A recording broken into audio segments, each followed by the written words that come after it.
vais vous dire ce qui va mal, parce que si je vous disais ce qui va bien, vous n'allez pas venu m'entendre. Vous m'avez posé 3 questions. La première question, c'est la réalité du passage. Bon, première chose que je voudrais dire, c'est que quand j'étais parlementaire, on parlait de switch over, switch off, on avait traduit extinction et bascule, on m'a dit il faut passer à passage.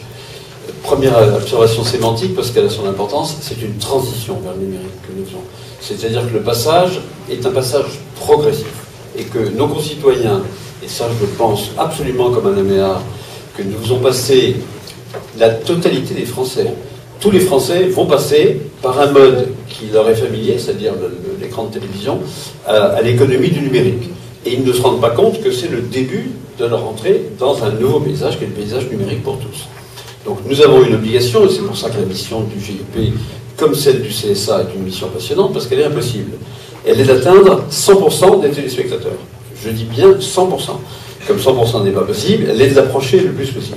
Alors quel est l'enseignement des 4 régions de Coulommiers, de Kaysersberg qui avaient précédé? J'insisterai sur la Bretagne qui nous était décrite d'avance comme le Stalingrad de la TNT. D'abord parce qu'il y avait 3 jours de passage entre le fameux match de foot, et je souhaite d'ailleurs à l'équipe de France très simplement qu'ils aient un résultat aussi encourageant que nous l'avons eu sur le terrain pour la TNT. Bon, donc, premier enseignement, c'est qu'on nous avait décrit que ce serait quasiment impossible, et je reconnais que j'avais milité auprès du CSA, pour qu'on n'anticipe pas de 8 jours, et qu'on s'en ait un jour de plus. Je rappelle qu'il y a eu 3 semaines entre le passage Pays de Loire et le passage Bretagne. Donc, c'était extrêmement court. Donc, on ne pouvait pas se permettre de se planter, droite-gauche confondue, des gens qui interviennent volontiers, une topographie extrêmement complexe, 66 émetteurs, alors que dans les Pays de Loire, il y en avait quasiment la moitié, bon, pour une population supérieure. Premier résultat que je tire avec ceux d'Alaméa, c'est que techniquement, je le dis très simplement, le CSA, avec le GIP, mais le CSA d'abord, a fait un travail de calibrage du passage, du pré-passage, du passage et du post-passage, qui est très supérieur à ce que nous avons fait jusqu'auparavant. Je le dis très simplement, nous n'avons pour le moment, je touche du bois, pas rencontré de phénomène de type lisieux. Non.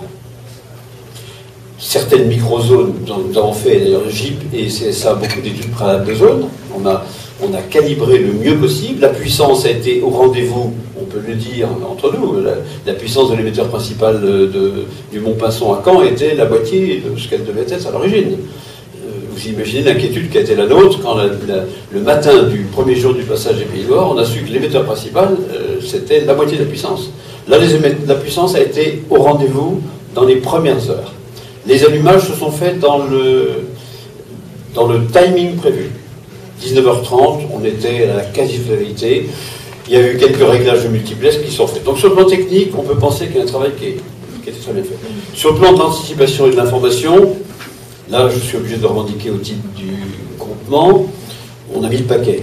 On a eu d'ailleurs une forte aide France 3, je dois dire, comme partout. On a été moins aidé par exemple par d'autres chaînes. Quand j'ai vu que le soir, je le dis très simplement, sur une des chaînes actionnaires du GIP, j'ai droit au couac du numérique, le soir du passage en Bretagne, bon, mais un grand du Trésor, vous voyez, nous avait allumé de la même façon il y a 2 mois. Bon, donc il faudrait peut-être que... Le numérique, c'est pas l'affaire du CSA et du GIP, c'est l'affaire de tous les Français. Car ça rentre dans 26 millions de foyers français de façon différente. Donc en Bretagne, deuxième élément, l'anticipation et l'information, c'est bien fait. Troisième élément, plus négatif, lui, c'est les retardataires sont de plus en plus nombreux. C'est-à-dire que le sentiment que nous éprouvons, que j'éprouve encore aujourd'hui, à l'heure où je vous parle, c'est que les Bretons, comme les Alsaciens, comme les Normands, comme les Liguriens, comme ça qu'on dit pour les habitants du Pays de Loire, quelle que soit l'information qu'on leur donne, j'ai en tête, sur mon bureau, à Boulogne, un mot absolument adorable d'un monsieur qui dit « je suis vieux ». Il précise qu'il a 75 ans. Il me dit qu'il est un vieux, je ne sais pas, vous voyez ce que je veux dire. Bon, mais il me dit « j'ai tout compris du passage puisque j'ai acheté l'adaptateur ». Et il m'écrit 15 jours avant le passage dans les Pays de Loire en me disant « arrêtez le bandeau qui m'empêche de voir sur ma télévision analogique mon émission favorite ». Je lui ai écrit, branchez donc votre adaptateur tout de suite, vous ne verrez plus le bandeau. Bon, voilà. Il faut que les Français considèrent que le passage, ils peuvent le faire dès maintenant. sans attendre. Bon. Et nous n'y arrivons pas. C'est-à-dire que tout ce qu'on fait 6 mois avant, 4 mois avant, à la limite, il faut le faire 3 semaines avant, le jour même, et le lendemain et le surlendemain. Donc, premier correctif à faire, c'est sur ce plan-là. Deuxième correctif, c'est sur la manière dont les personnes âgées s'y prennent au dernier moment.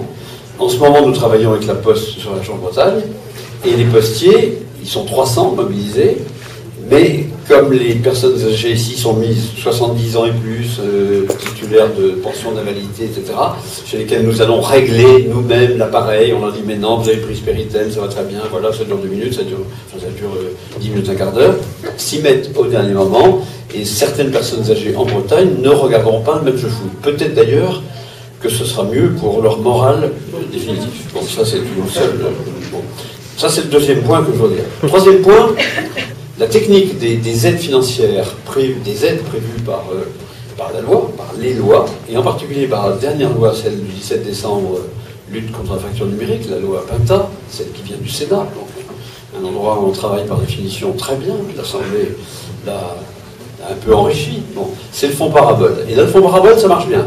Bon, nous attendons par contre, et je le dis devant les spécialistes que vous êtes, nous attendons la parution du décret auquel travaillaient hier les services du Premier ministre, l'interministériel, sur la manière dont nous pourrons aider les collectivités locales à faire le relais dans certaines zones plutôt que de couvrir le parabole.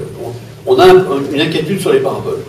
Nous avons été l'autre jour, il y a 2 mois, à Yvetot avec Alain Méhard. On a vu tous les élus de Seine-Maritime à qui on a dit, bah, si vous n'avez pas l'analogique, vous écrivez pas en parabole. Certaines communes refusent catégoriquement la parabole. Il y a manifestement un attachement patrimonial à l'antenne râteau.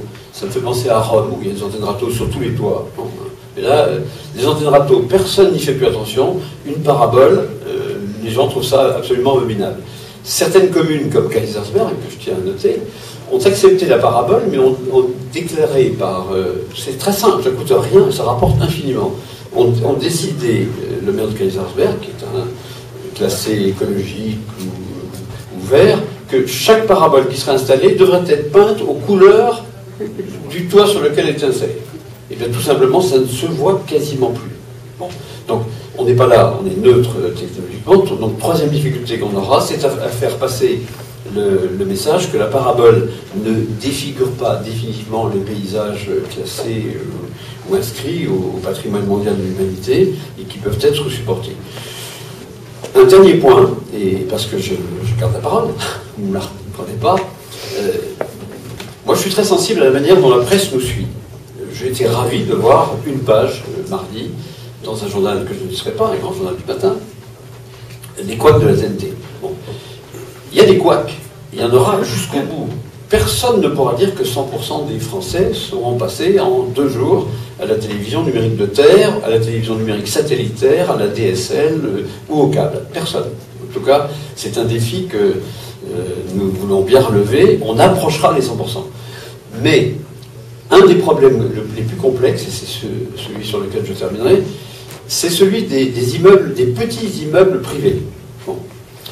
Et là, dans l'article, je trouve très intéressant la manière dont ça a été souligné. Beaucoup de Français reçoivent la télévision en ville, dans pas les bailleurs sociaux. Tous les bailleurs sociaux se mettent au norme. Tous. C'est pas compliqué. Le bailleur social, il y a un chef. Il y a un président d'office HLM, un président d'OPAC, et puis ils sont capables d'anticiper, de faire ça 4 ou 5 mois à l'avance. Que dire par contre des syndics? Lorsque nous réunissons les syndics dans des villes moyennes, et je fais l'estimation de ce qu'on a fait jusqu'à présent, on a 20% des syndics qui viennent à nos réunions.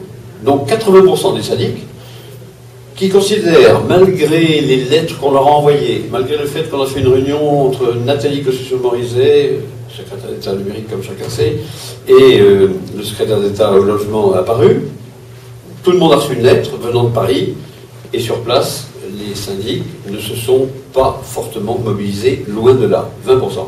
50% par contre des antennistes viennent au rendez-vous. Les 50% autres se renseignent ultérieurement. Donc si la Bretagne passera au numérique, elle passera au moins aussi bien que les Pays de Loire. J'ai presque même le sentiment qu'elle passera encore mieux, que les précautions qui ont été prises et l'enseignement qu'on a fait sur les 3 précédentes régions ont été mis à profit, et que lorsque nous arriverons en septembre à la prochaine bascule, ou à la prochaine transition, et je rebondis sur mes pieds depuis le début, cette transition se passera en tenant compte de tous ces correctifs dont nous avons besoin.